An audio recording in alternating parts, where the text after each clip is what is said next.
Hello दोस्तों, कहानी के 16वें भाग में आप सभी का स्वागत है। अगर आपने इससे पिछले भाग नहीं देखे हैं तो आप हमारे चैनल में विजिट करके देख सकते हैं। तो चलिए कहानी शुरू करते हैं।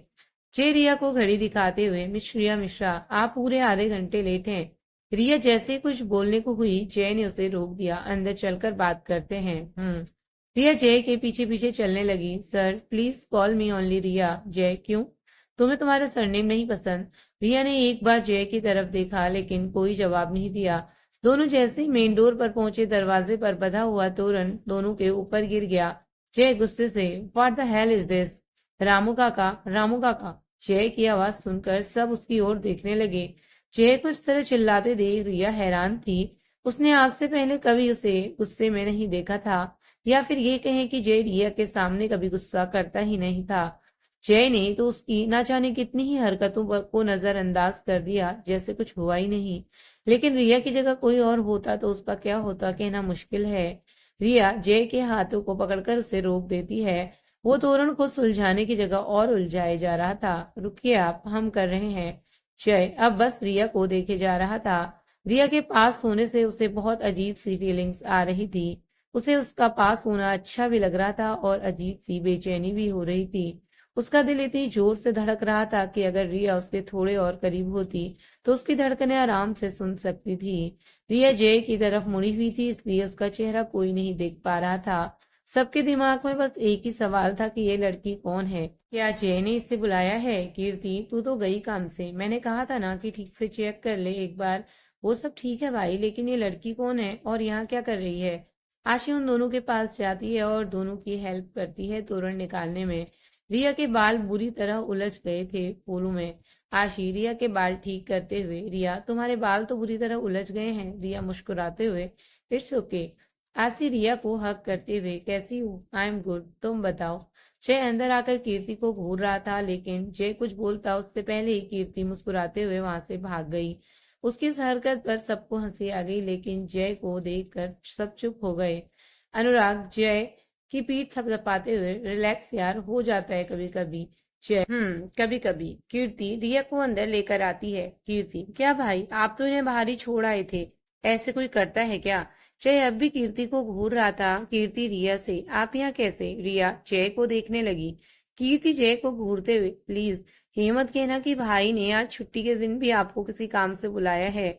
मुझे एक प्रेजेंटेशन रेडी करनी है और उसके बाद सर की 2 मीटिंग्स भी हैं। वैसे भी आज ऑफिस स्टाफ्स का हॉलीडे है ना, कि सर का?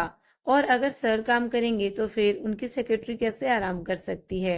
रिया जय को देखते हुए बोल रही थी। कल जय ने रिया से यही कहा था जब रिया ने उससे ऑफिस में हॉलीडे होने की बात कही थी। तो जय मुस्कुराते हुए रिया को देख रहा था। उसकी स्माइल से रिया बुरी तरह चिढ़ रही थी।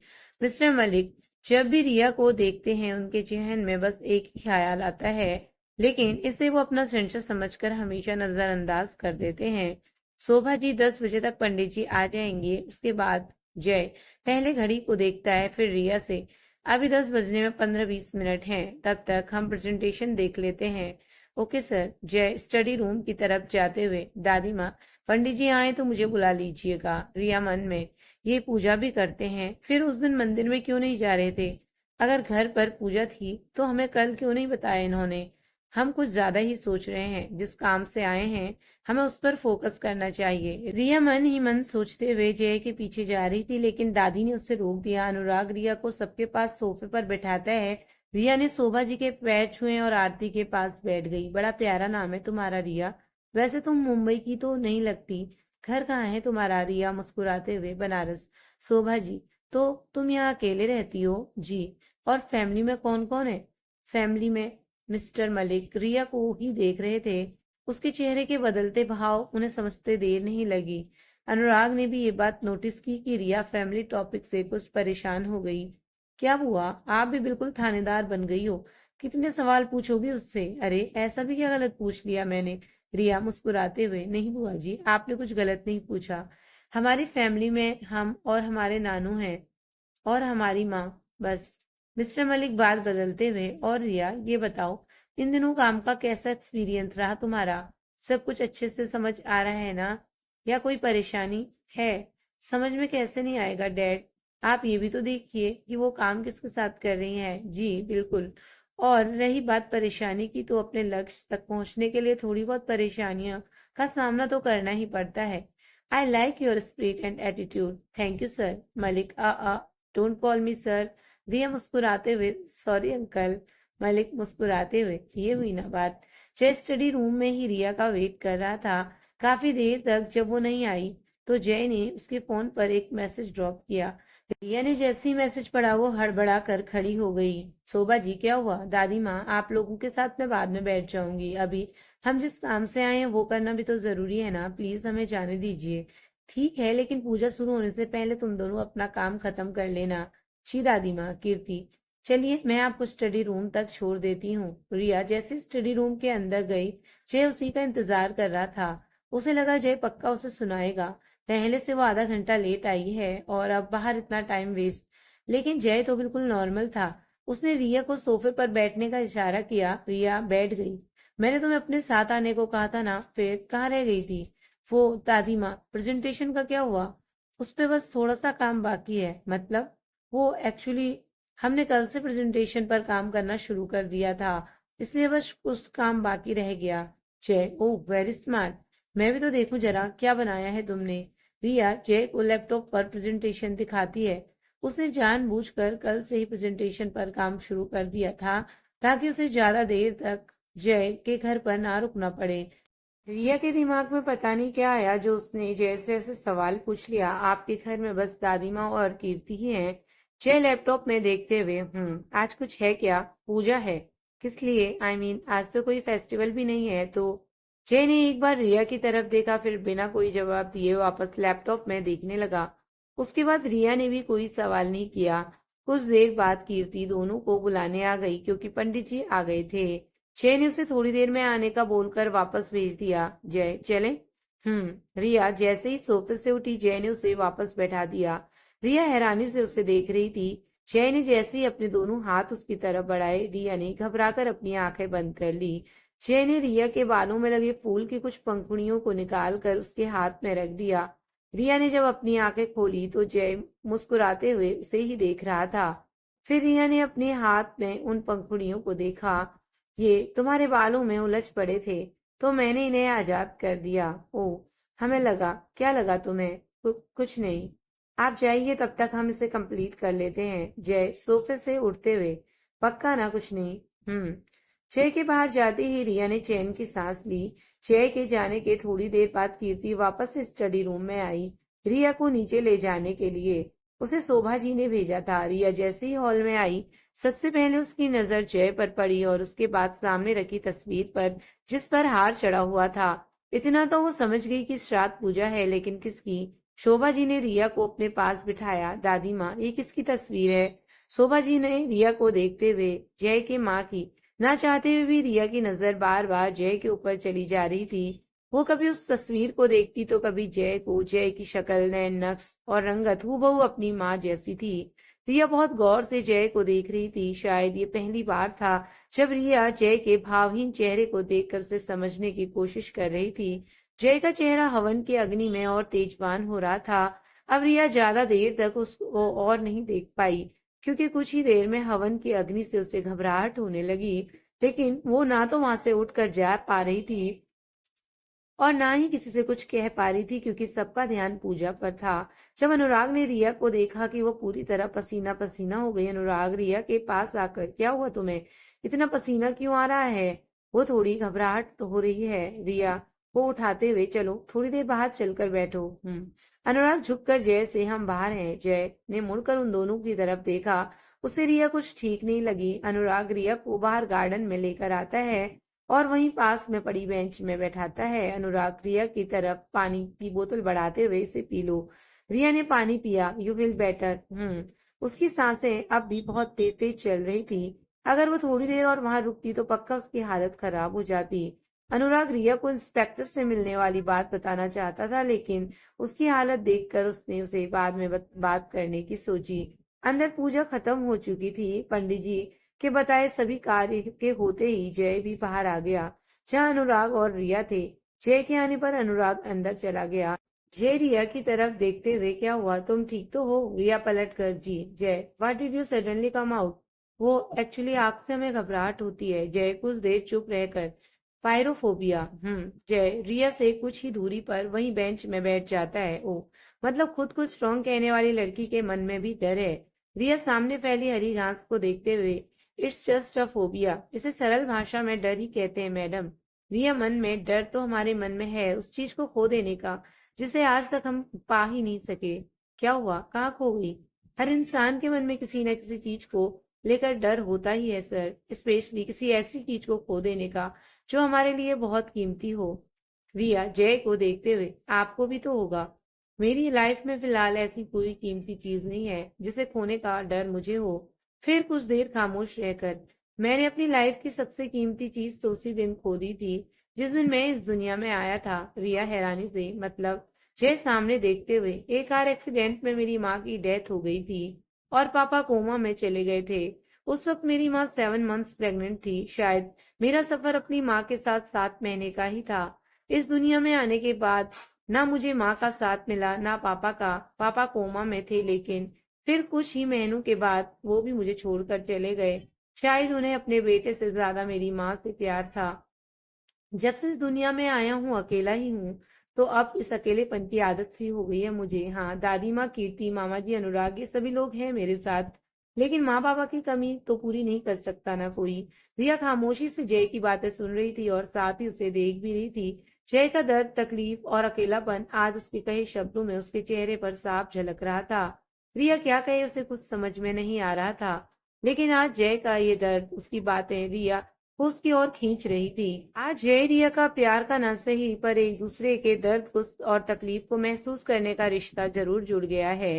रिया कुछ सोचते हुए तो फिर कीर्ति, जय अब भी सामने की ओर देखते हुए, उस कार एक्सीडेंट में कीर्ति के पापा की भी डेथ हो गई थी। रिया हैरानी से, कीर्ति के पापा? जय बेहद शांत लहजे में, कीर्ति ड्राइवर काका और नमिता माँ की बेटी है। एक्सीडेंट में ड्राइवर काका की सपाट डेथ हो गई थी। रिया की हैरानी अब बढ़ती जा रही थी। और नमिता माँ, वो कहाँ है? उनकी मेंटल कंडीशन अभी ठीक नहीं है। वो कुछ समय पहले मेंटल असाइलम में थी और इस वक्त कोमा में है। मेरा नाम जय उन्होंने ही रखा था। माँ के जाने के बाद कुछ महीनों तक नमिता माँ ने ही मुझे संभाला था, लेकिन कुछ समय बाद उनकी भी हालत खराब हो गई। और कीर्ति जब से हुई है हमारे साथ ही है। आज पहली बार था जब जय अपना अतीत, अपना दर्द किसी के सामने एक्सप्रेस कर रहा था, वरना आज से पहले तो वो इस मैटर पर किसी से बात तक नहीं करना चाहता था।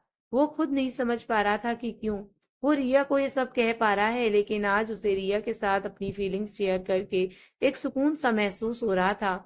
मैंने पूरी कोशिश की है कि जो कमी मुझे अपनी लाइफ में महसूस हुई वो कभी कीर्ति को ना हो। मैं उसकी हर छोटी बड़ी ख्वाहिशों को पूरी करता ताकि उसे ऐसा ना लगे कि उसके मम्मी पापा नहीं हैं। फिर जब वो बड़ी हो गई तो मैंने उसे एजुकेशन के लिए लंदन भेज दिया। अगर यहाँ रहती तो सिर्फ परेशान ही रहती, मेरी तरह। इसलिए मैंने उसे इन सब चीजों से दूर भेज दिया ताकि वो अपनी लाइफ अच्छे से जी सके, मेरी तरह घुट घुट कर नहीं। कीर्ति जानती है अपनी माँ के बारे में। नमिता माँ जल्दी ही ठीक हो जाएंगी। भगवान के घर देर है अंधेर नहीं। वो सबकी परीक्षा लेते हैं और ये आप पर डिपेंड करता है कि आप इस परीक्षा में फेल होते हैं या पास।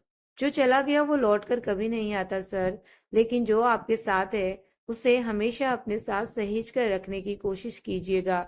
रिया ने अपना हाथ बेंच पर रखे जय के हाथ के ऊपर रख दिया। जय के फेस पर हल्की सी स्माइल आ गई।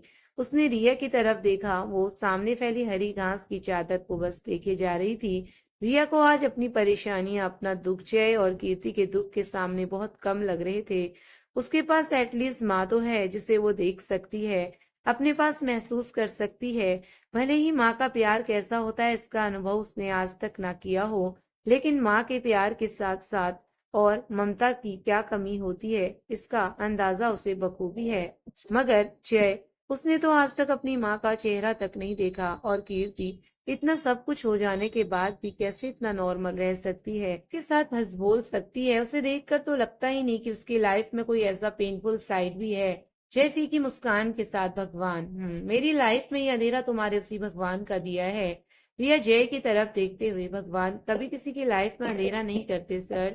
वो तो हमारी किस्मत होती है जो हमें ऐसे दिन दिखाती है जिसके एक्सप्रेशन हमने कभी ना की हो। कभी कभी वो अनएक्सपेक्टेड चीजें हमारी लाइफ में खुशियां लेकर आती हैं, तो कभी दुखों का सैलाब। हम समझ सकते हैं आपके लिए हमारी ये बातें किसी लेक्चर से ज्यादा वैल्यूबल नहीं है, लेकिन आज आपने अपनी माँ की आत्मा की शांति के लिए जो पूजा की है उसका क्या? जय गुस्से से, ये पूजा मैंने अपनी माँ के लिए की है, उनकी आत्मा की शांति के लिए की है। इससे भगवान का दूर दूर तक कोई लेना देना नहीं। रिया मुस्कुराते हुए, उनकी आत्मा की शांति के लिए ऐसी पूजा करके क्या फायदा सर? जिस तरह आज के दिन आप खुद को कोसते और खुद में ही घुटते रहते हैं, ऐसे में कोई भी पूजा आपके माँ पापा की आत्मा को शांति कभी नहीं पहुंचा सकती। जानते हैं क्यों? क्योंकि उनकी आत्मा की शांति का सबसे सरल और सही उपाय सिर्फ इतना है कि उनका बेटा खुश रहे। अगर आज आपके पेरेंट्स जिंदा होते, तो आज का दिन उनकी लाइफ का सबसे स्पेशल दिन होता। जय फीकी मुस्कान से, आज का दिन उनकी लाइफ का सबसे स्पेशल डे तब होता जब वो रियलिटी में मेरी लाइफ में मौजूद होते। आज वो आपके साथ आपकी लाइफ में मौजूद नहीं है तो क्या हुआ? आज वो जहाँ कहीं भी होंगे, आपको आज के दिन इस तरह उदास देखकर उन्हें सिर्फ और सिर्फ तकलीफ ही होती होगी। आपको सही लगे या गलत, लेकिन जाने अनजाने में आप अपने मम्मी पापा को सिर्फ और सिर्फ हर्ट कर रहे हैं सर। जय ने रिया की बात पे कुछ रिएक्ट नहीं किया, बस उसे देखता रहा, और साथ ही उन लोगों को भी जो आपके साथ हैं, जो आपके चेहरे पर सिर्फ एक मुस्कान देखना चाहते हैं, आपको अपनी लाइफ में खुश देखना चाहते हैं। आप अपने साथ साथ उन्हें भी हर्ट कर रहे हैं। जय अब भी चुप रहा। रिया को लगा शायद जय को उसकी कई बातें अच्छी नहीं लगी। वो अपनी जगह से उठ खड़ी हुई। जब काफी देर तक जय और रिया अंदर नहीं आए, तो शोभा जी दोनों को देखने बाहर आ गई, लेकिन उन दोनों की बातें सुनकर उनके कदम कुछ ही दूरी पर रुक गए। शोभा जी आज बहुत खुश थी। रिया ने जय से वो सारी बातें कह दी जो आज तक वो खुद उसे समझाना चाहती थी, लेकिन जय कभी उनसे ऐसे किसी टॉपिक पर बात ही नहीं करना चाहता था, और ज्यादा जोर देने पर सिर्फ उसका गुस्सा ही झेलना पड़ता था। साथ ही अगले 2-3 दिन तक घर में नहीं दिखता था। फिर शोभा जी को खुद पर ही गुस्सा आता था कि क्यों उन्होंने जय से ऐसी कोई बात की जिससे वो नाराज होकर घर तक नहीं आना चाहता। लेकिन आज जय रिया की सारी बातें सुन रहा था, वो भी बिना गुस्से के। दोनों को साथ देखकर शोभा जी के चेहरे पर एक अलग ही खुशी दिख रही थी। शोभा जी वहीं से उल्टे पांव वापस लौट गई। सॉरी अगर आपको हमारी कही भी बातें अच्छी नहीं लगी हो तो, लेकिन किसी के चले जाने से जिंदगी नहीं रुकती सर। जिंदगी आगे बढ़ने का नाम है, और आगे बढ़ने का मतलब सिर्फ बिजनेस में कामयाबी हासिल करने का नहीं होता, रिश्तों के साथ पूरे दिल से आगे बढ़ने का होता है। हमारी लाइफ में बहुत कम रिश्ते हैं हमारे पास, लेकिन जितने भी हैं हम उन्हें अपने पास सहेज कर और साथ लेकर चलना चाहते हैं। जय ने इस बात पर रिया की तरफ मुस्कुराकर हामी भरी। चले। रिया मुस्कुराते हुए जी। जय जैसे ही उठकर जाने को मुड़ा, रिया ने उसे आवाज दी, सर। जय वापस मुड़कर, अब भी कुछ कहना बाकी है क्या? रिया मुस्कुराते हुए, हाँ। अब जय उसकी ओर सवालिया नजरों से देखने लगा। रिया अपना हाथ जय की तरफ बढ़ाकर, हैप्पी बर्थडे सर। जय कुछ पल के लिए रिया को देखता रहा, और अगले पल उसके हाथों को थाम लिया। इस वक्त जय के फेस पर मुस्कान थी जो बहुत कम देखने को मिलती है। थैंक्स, अब चले। जय अब भी रिया का हाथ थामे हुए था, और रिया इंतजार कर रही थी उसके हाथ को छोड़ने का, लेकिन जय का इरादा नहीं लग रहा था हाथ छोड़ने का। सर।